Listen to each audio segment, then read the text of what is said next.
ரத்தினபுரி மாவட்டத்தின் பலாங்குடையை அண்மித்த சில பகுதிகளில் நேற்று பெய்த கடும் மழையால் பலாங்குடை ஹட்டன் பிரதான வீதியின் பொராங்கமோவில் மண்சரிவு ஏற்பட்டுள்ளது.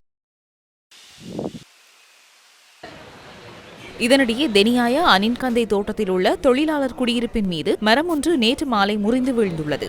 இதனால் 3 குடியிருப்புகள் சேதமடைந்துள்ளன.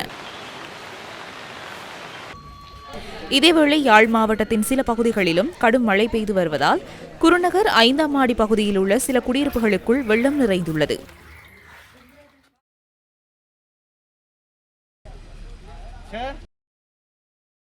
பதுளை செங்கலடி பிரதான வீதியூடான வாகன போக்குவரத்து 13ஆம் கட்டை பகுதியில் தொடர்ந்தும் தடைப்பட்டுள்ளது. குறித்த பகுதியில் நேற்று முன்தினம் ஏற்பட்ட மண்சரிவினால் இந்த நிலைமை ஏற்பட்டுள்ளது. தடைப்பட்டுள்ள பதுளை செங்கலடி பிரதான வீதியூடான வாகன போக்குவரத்துக்காக விசேட வேலை திட்டம் தயாரிக்கப்பட்டுள்ளது. இதற்கமைய பசறையில் இருந்து பயணிக்கும் பஸ்கள் 13ஆம் கட்டை பகுதி வரை மட்டுப்படுத்த வேண்டும் என போலீசார் தெரிவித்துள்ளனர்.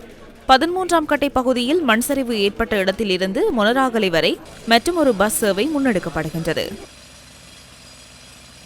வீதி அதிகார சபையானது முன்வந்து 2-3 நாட்களாக இந்த பாதை தடைப்பட்டு கிடக்கின்றது.